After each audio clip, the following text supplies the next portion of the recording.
As of today, I am 16 days from competing at the IPF Open World Championships in powerlifting. Today, we're gonna go through and reflect on my very first powerlifting competition 13 years ago.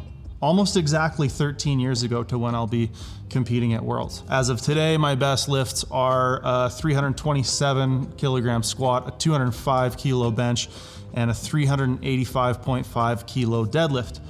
And you'll see where I started. Now, to preface all of this a little bit, I found my old training log.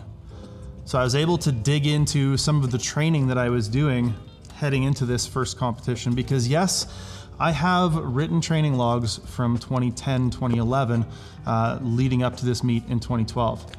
And a cool sticker here from the one time my band opened for Devin Townsend.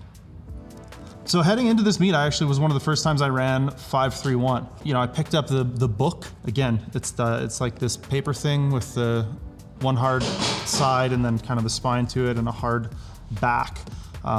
Used to be able to get all kinds of them. So I got the 5-3-1 book, and that was my first exposure to real powerlifting training. Prior to that, I had a squat day where I would go in and squat high, and then just do a bunch of leg accessories. I'd bench, do a bunch of bench accessories. I'd deadlift, do a bunch of deadlift and back accessories, and then I have an overhead press day.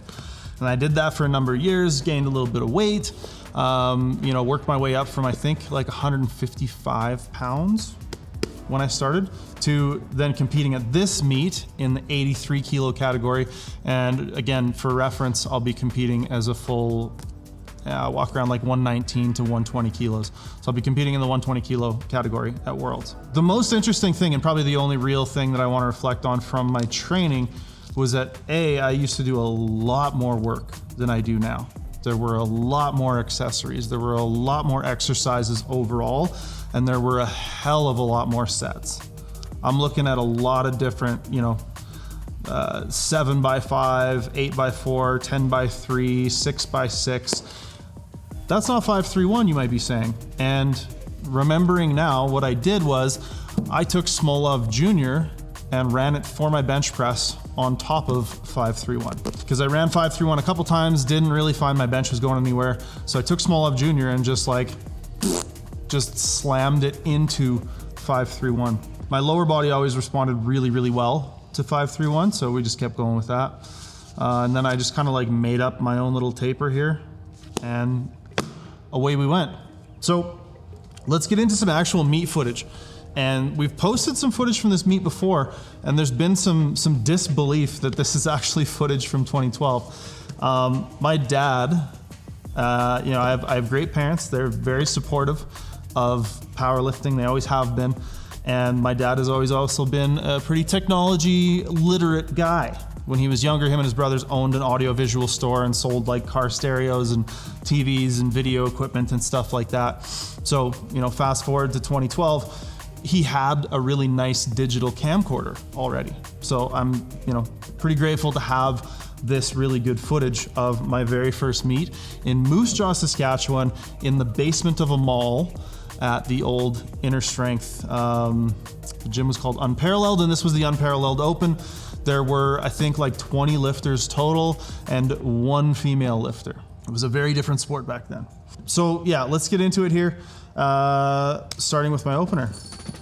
Another thing I think worth mentioning about the training going in here was the majority of my training was off of a 350 pound max. So as you can see, I'm opening at 380 and it's pretty easy. Presumably my max was way above 350, but I trained with a 350 max and I was able to get a pretty good squat in here.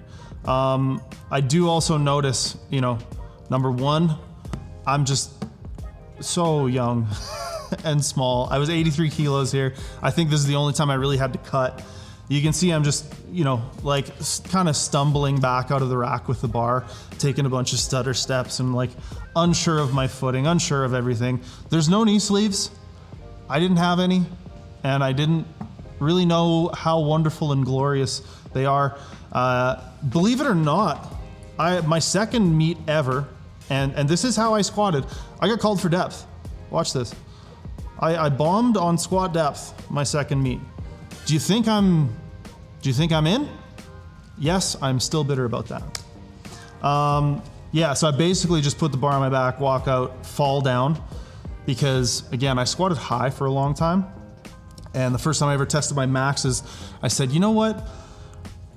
If I'm gonna test my max, I really gotta make sure that I'm going all the way, that I'm getting a good range of motion. And I went from squatting what I thought was like, I thought I was squatting like 440, 450 for reps, for like 4 to 6 reps.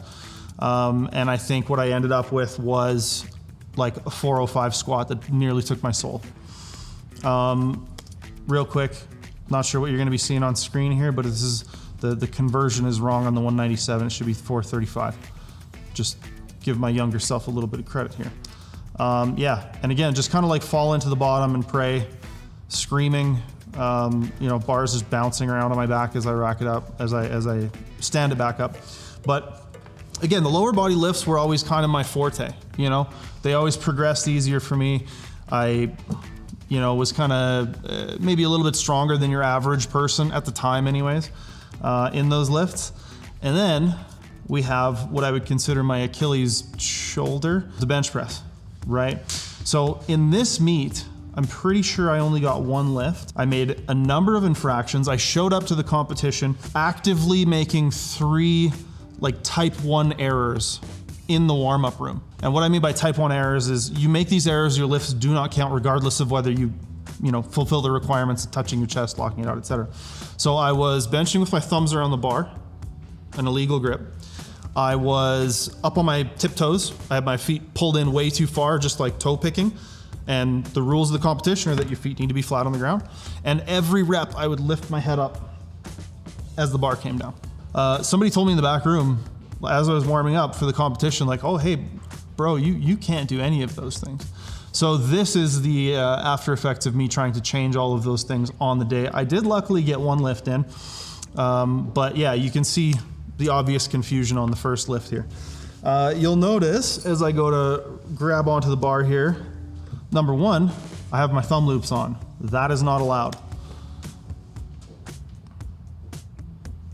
Number 2, I am still taking that false grip. Again, not allowed at all. The referees are puzzled, unsure. I'm guessing the sides can't see my hands. And the head referee not only did not give me the start command there before I started trying to bring the bar back down, but was probably trying to tell me replace, because bro, you're breaking a bunch of rules already. We need to fix this. And then I just kind of went for it. Touched, pressed, pretty sure my head came up. I don't know if I got this opener or not. The video cuts, my dad didn't know to like film the lights. But I'm guessing that based on the fact that I tried to start before I got the press command and, you know, I made a number of other infractions, I probably didn't get that one. This one, my second lift here, I believe I did get. And yeah, bench just has always been not my thing. You can see also, I guess I took a 7.5 kilo jump off a missed lift. So there's a great piece of advice for anyone. Don't do that. That's pretty silly. However, you know, it worked out for me on the day. Touched, pressed. Now I think I can see, yeah, one of the referees you can see in the background lifting the yellow card, because Ryan Fowler back there in the corner is going to give me a red light for something. I'm not sure what. Probably my head came up, because if you watch this third lift, my head comes a mile off the bench.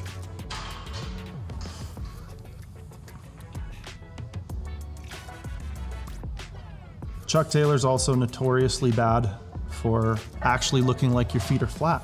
Luckily, they weren't quite as picky with those rules as they are now. Again, just like went up, I don't even know, 12.5 kilos on a second attempt bench that was like not that easy. All right, 117 to 130. Probably I just kind of had 130 in my head and was like, I made my last lift, let's load it, we got to do it. So again, you know, not good at attempt selection, probably didn't help my bench or confidence back then. I'm also mummifying like 3/4 of my arm with those wrist wraps. That is excessive. Then going into the deadlift. The deadlift has kind of always been my thing. I've always really enjoyed it. I've always been pretty good at it. And even on this day, you can see Ryan Stinn in the background there, who, you know, this is Rhea in the foreground. She was refereeing. I think Chantel Such was my head referee that day. A lot of, like, if you're in Canadian powerlifting, you know these names. But you'll see Ryan on my third attempt just kind of shake his head like, what? What the hell's going on? Because it was my third attempt and it moved about as fast as every other attempt. But yeah, I mean, like, first powerlifting meet, you know, pulling 500, it's pretty good, especially for 2012 at 83, you know, stood out a little bit, was pretty good deadlift. But yeah, mostly just astounded at how scrawny I was, and how little I knew about the sport going in. So this meet, I think, in a lot of ways, you know, the feeling I got after that third squat, after like grinding really hard, and yeah, you can see it there, Ryan just cackling in the background. I think he yelled at me afterwards and said, "Put some weight on the bar." And I didn't know whether that was an insult or a compliment. I thought maybe he was making fun of me because my deadlift wasn't heavy enough. In truth, it was a compliment. He was like, "Yeah, you got way more." But after this third squat and having to grind and kind of like gut it out, you know, screaming and, you know, doing this thing very publicly that I had just to myself for so long in, you know, powerlifting in front of people. The lights came up and people cheered. That was, I think, maybe one of the best feelings ever at the time. I remember saying, "This is better than drugs." And, you know, I partook in some of those things a little more back in the day. The feeling of elation, the feeling of fulfillment, the feeling of accomplishment, all those kinds of things immediately on this day just took hold.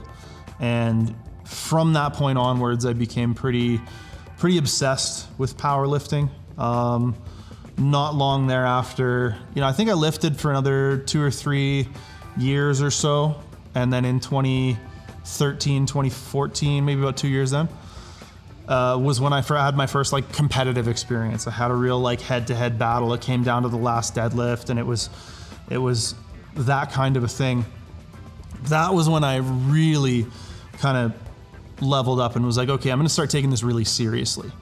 Prior to that, I was like, man, this is the funnest thing ever. You know, I love it. I feel great about it, and was obsessed with it in a way. But once I had that taste of competition, it just added a whole nother reason that I needed to be committed to this stuff and track all my food and weigh myself and track all my training. Like I have training logs like this all the way up to maybe 2018, 2019, when I switched to doing things all digitally, because I really held on to this for quite a while. Even though my coach, you know, needed me to log everything digitally, I did, but I also just wrote it down in here first.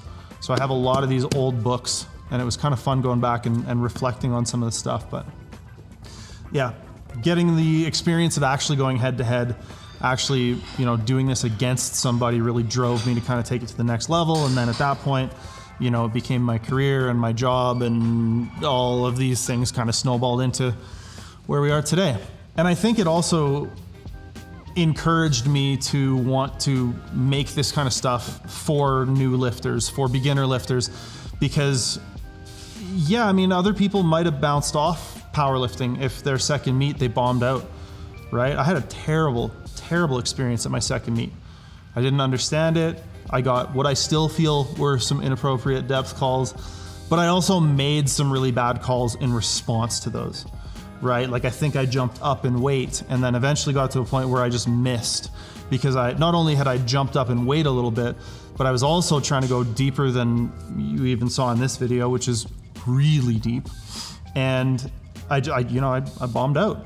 Having those experiences made me want to make education, made me want to make stuff for lifters so that they went to their first meet and knew what they were getting into, so that they could go in and enjoy it and have an idea of, you know, what was going to be expected of them and how the day was going to go. Because in 2012, there was not a lot of that stuff, right? There were some forum posts from some guys who were running Shako, and there was Elite FDS, and that was pretty much it. So, you know, fast forward to this day, I'm pretty happy to be able to provide this kind of stuff. And we have the training app where we can, you know, quite cheaply guide people into their first powerlifting meet, help them do up a meet card, help prepare them, you know, go through their opening attempts the week before and their taper workouts and help them tweak things and, you know, all that kind of stuff. So it's been a trip. It's been quite a journey from this day back in 2012 to, yeah, now having competed at Worlds multiple times, competed equipped, broken multiple world records in the deadlift. You know, won I think 9 or 10 national championships now. So yeah, I mean, did I come in with maybe a bit of a predisposition to these things? Sure, but I also think this is just a testament to kind of how far you can go if you are that obsessed with it. So anyways, hopefully people found some value in this and some interest in, you know, me kind of reflecting on my very first powerlifting meet. If you did enjoy it, you know, let us know down below, and make sure to subscribe, leave a like if you liked it, and we'll see you in the next video. Bye. I wasn't recording, but that was a good warm-up, so if you can do that one Okay, more perfect. time, Let's get another take. but with a little bit more enthusiasm. Yeah, a little more oomph.